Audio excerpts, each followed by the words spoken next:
Valéria e sejam todos bem-vindos! Quem tropeçou e caiu no meu canal, inscreva-se e ative o sininho para receber notificação quando um conteúdo novo sair do forno. Obrigada! E vamos de Amanete, resumo do episódio 227 e prévia do episódio 228. E a mãe estava no cantinho do Arif Baba arrasado, pensando nas palavras da Seher, quando quebrou uma xícara com suas mãos. Arif Baba se aproximou assustado e, vendo o corte, pressionou com um lenço, e a consultoria começou. E a mãe disse que era tarde demais, que tudo estava destruído, despedaçado. Ele achou que aquele pesadelo acabaria quando a verdade fosse descoberta e que ele tinha esperança, mas que tinha sido tarde e que tudo havia sido envenenado pelas pessoas. E a mãe lembrou a Arif Baba sobre o que Seher falou.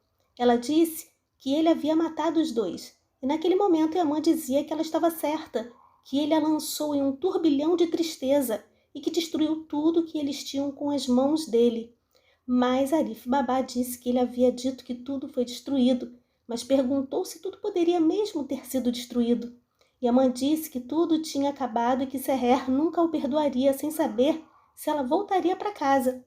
Arif Baba disse que ele sofreu por ter provocado aquelas feridas. Perguntou se Yaman havia destruído tudo com as próprias mãos, dizendo em seguida para Yaman que não era tão simples, que eles haviam passado por muitas coisas, subido montanhas, que haviam enfrentado furacões, tempestades, enchentes, e que de parte em parte, de pedaço em pedaço, se tornaram compatíveis um com o outro. Arif Baba disse que os vazios, feridas e fardos de ambos eram iguais, complementando que Yaman não poderia destruir aquilo mesmo que quisesse. Ele perguntou a Yaman como seria se ele destruísse uma colmeia.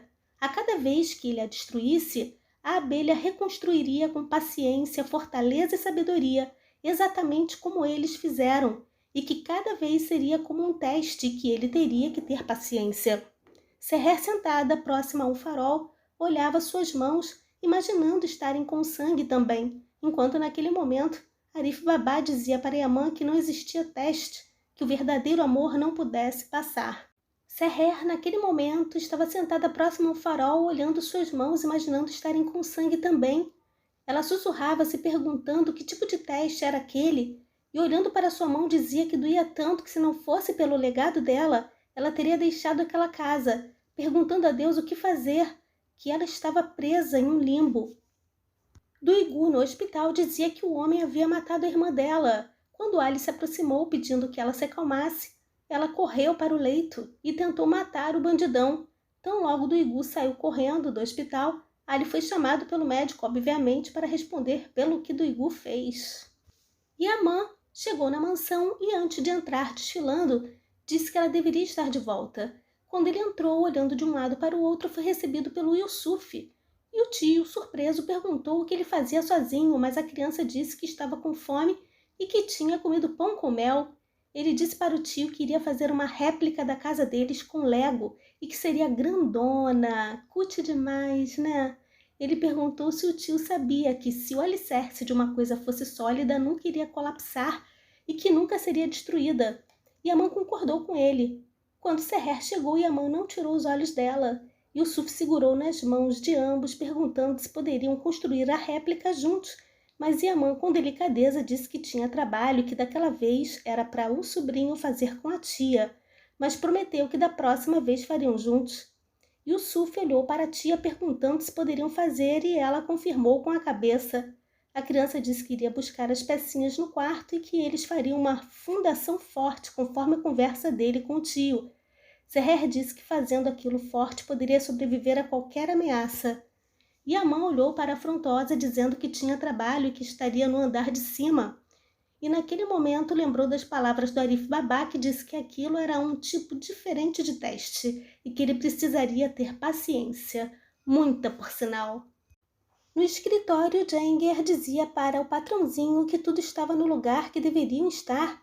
Yaman disse que já não via ódio no olhar da Seher, mas via mágoa, ressentimento, e Jenger disse que com o tempo passaria.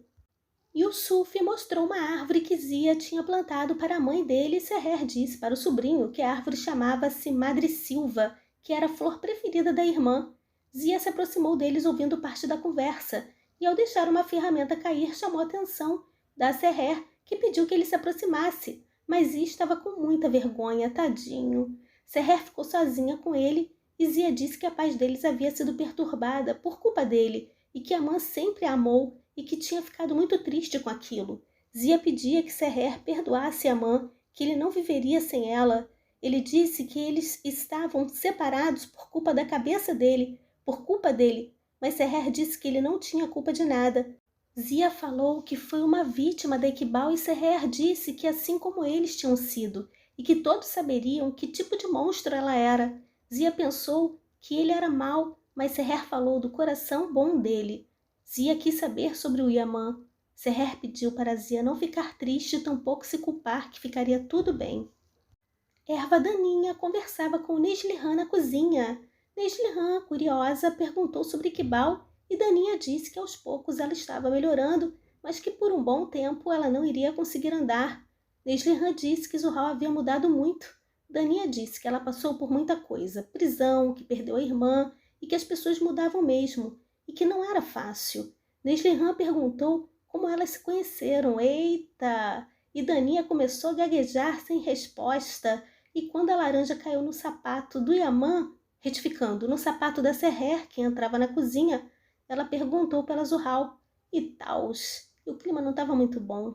Assim que Seher saiu, Daninha falou surpresa que Seher tinha voltado. E Neslihan começou a falar sobre o amor dos dois, que era como um conto de fadas e tals. Duigu, sofrendo horrores, sentada na costa, lembrava da mãe, que falou que um filho era tudo para uma mãe, e de quando a mãe disse que ela tinha perdido a irmã e que teria que achá-la, totalmente desestabilizada. Naquele momento, Ali apareceu ouvindo Duigu repetir diversas vezes que a culpa era dela. Ali pediu que ela parasse de se culpar, que ela tinha feito o melhor e que fez tudo o que podia. Mas Duigu repetia que era culpa dela e que a irmã tinha morrido por culpa dela. Mas Ali deu uma chacoalhada, fazendo a menina voltar a si, e pediu para ela se recompor. Ele disse que ela havia dito que já tinha anos que a irmã dela havia sumido e que não poderia ser culpa dela.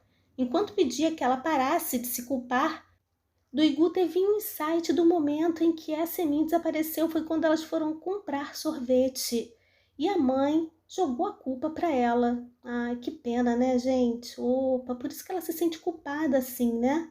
Ela repetia que era culpada e Ali dizia que ela tinha que parar de se culpar e que ela não poderia ser a única culpada pelo que aconteceu. Ele disse que às vezes estão preparados para fazer tudo pelas pessoas que amam, mas às vezes não dá, e que a morte levou a mulher que ele amava enquanto ele a abraçava apertado, e que se alguma coisa tivesse que acontecer, não teria como evitar. Ele disse, se fosse Duigu, fosse Ali, não faria diferença, o destino era maior que eles. Ele pediu que ela parasse de ficar com raiva de si mesma, porque Yasemin não iria querer que ela ficasse daquele jeito. Ali disse que mesmo que ela pedisse para ele ir, ele ficaria ao lado dela e naquele momento recebeu novamente um abraço, e Ali já apaixonadinho. Daninha parecia um fantasma sentada na cama enquanto Zuhal dormia, e quando a cobra acordou levou outro susto. Ela contou para Zuhal sobre a conversa com Neslihan e que ela tinha dito que o amor dos dois era como um conto de fadas, deixando Zuhal surtadíssima, dizendo que depois de tudo que fez nada havia funcionado, deixando Daninha espantada. Enquanto brincava no escritório com Yusuf, Seher viu o quadro da Kevser com o sobrinho restaurada, e naquele momento ela lembrou das palavras duras que disse para Yaman quando viu o quadro. Yusuf queria colocar no quarto dele, mas Seher achou melhor colocar em algum lugar em que todos tivessem acesso. Seher martelava a parede para colocar o quadro da irmã com o sobrinho, e Amando, preocupado com a estrutura da mansão que já está caindo, deu uma desculpinha dizendo que ela iria se machucar, oferecendo sua enorme mão. Seher teve a ajudinha dele e agradeceu, mas Yaman saiu em seguida com receio de perturbar a paz dela com sua presença. Aliás, todos estão com medo da Seher depois dos surtos. Seher disse, olhando para o quadro, que ela estava no lugar que merecia, se referindo à irmã, e que Iqbal, que havia tirado ela de todos eles, encontraria o lugar que merecia também. Quando Jenger apareceu perguntando se ela queria algo, Seher pediu apenas que durante o sono do Yusuf à tarde, ele juntasse todos na sala porque ela tinha algo a dizer. Jenger perguntou se era todo mundo e Seher confirmou. A Senhora do Destino reuniu todos com a ajuda do Jenger para dar início ao discurso.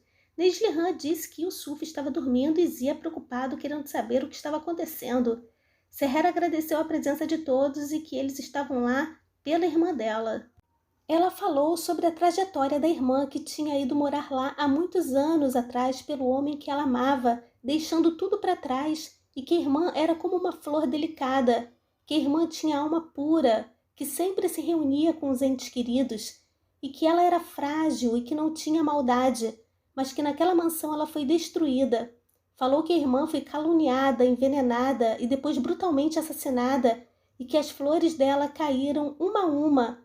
Ela disse que a pessoa que havia feito aquilo vivia entre eles naquela mansão, que ela tinha envenenado a todos e que naquele momento eles sabiam quem tinha separado a irmã do Yusuf e dela. Olhando para Yaman, disse que tinha sido graças a ele, que aquela pessoa havia afundado todos naquela mansão, na escuridão dela, e que envenenou a todos colocando uns contra os outros, e que toda vez que eles viravam, ela os apunhalava pelas costas, que a pessoa que fez todos aqueles atos malignos, toda aquela maldade, e que tinha matado a irmã dela, tinha sido Iqbal Kremlin.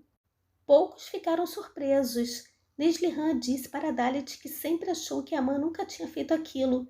Seher, ao ver Zia de cabeça baixa, se aproximou dele e disse que ele tinha que erguer a cabeça e que eles não iriam esquecer aquilo e sofrer, e que mesmo que ela estivesse na sepultura, todos lembrariam dela como um monstro horrível e assassino, e que, ao contrário, no caso da irmã dela, seria lembrada sempre com carinho naquela casa onde ela criou seu filho.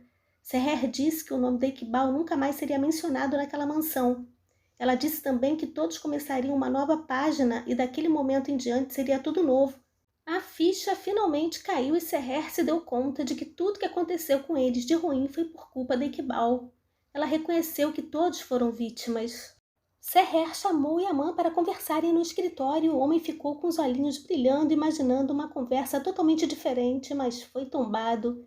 Seher disse para Yaman que Iqbal conseguiu machucá-los mesmo estando na sepultura, mas que graças a ele a verdade foi revelada e que se aquela verdade não tivesse aparecido, ela o culparia pelo resto da vida dela por nada.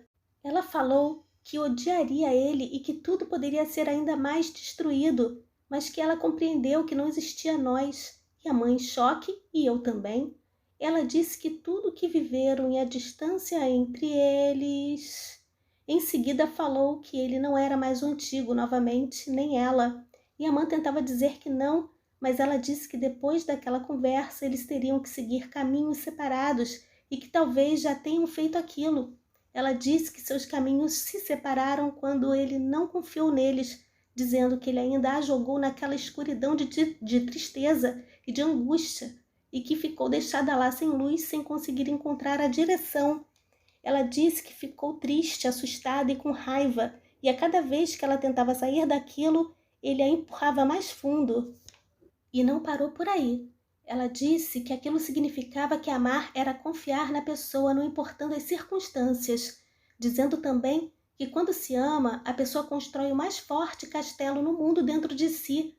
Ela disse que tudo foi destruído no fim e que eles ficaram presos em meio aos destroços e que por aquele motivo não existia mais nós. Yaman pediu que ela não fizesse aquilo, mas Seher disse que era tarde demais. Ela falou que se não fosse pelo Yusuf já teria se divorciado dele, mas que naquele momento a única coisa que importava era a felicidade, o conforto e a paz do sobrinho, e que daquele momento em diante ele seria apenas o tio do Yusuf e ela a tia, finalizando dizendo que não existia outro jeito. Seher abandonou Yaman. Acabou. Bom, se eu fosse Yaman, deixaria Seher seguir com a vida dela. Ele perdeu a autoestima, na minha opinião. E o episódio de hoje, tivemos momentos bons e tristes. Nas tombou o fandom e Yaman com a decisão da Seher de não seguir de mãos dadas com ele, ou seja, ela quer a separação. E bora pro próximo episódio. E entramos na prévia do episódio 228, Seher com mais discursos. A aliança será devolvida como se fosse uma rosa com espinhos. Falei que a pauta seria a falta de confiança, pois é. Por esse motivo, ela abriu mão da 8ª maravilha do mundo. Do Igu abandonando tudo e Ali como anjo da guarda ao seu lado. Yamã sendo Yamã voltando a lançar flechas, afinal era assim que ele diminuía a tensão. O arqueiro não se conforma com o término e perdeu a autoestima. Precisamos encontrá-la para entregar a ele. Yamã irá se humilhar para ser aceito novamente, mas sinceramente acho que ambos empataram. Não deveria, na minha humilde opinião, porém ele está determinado a não desistir. Que seja logo então. Episódios de humilhação já é demais, Dona Nais. Um calmante aqui, produção. Eita, não tenho assessoria, morri, voltei. Querida amiga Liz Fabri, obrigada pela tradução, um grande beijo. Pessoal, obrigada pela visita, deixem comentários e joinha para fortalecer o canal. Lembrando que os links para assistir Emanet ao vivo pelo Telegram legendado encontram-se na descrição do vídeo, bem como os links para me seguir no Instagram e Facebook. Um forte abraço, bye bye!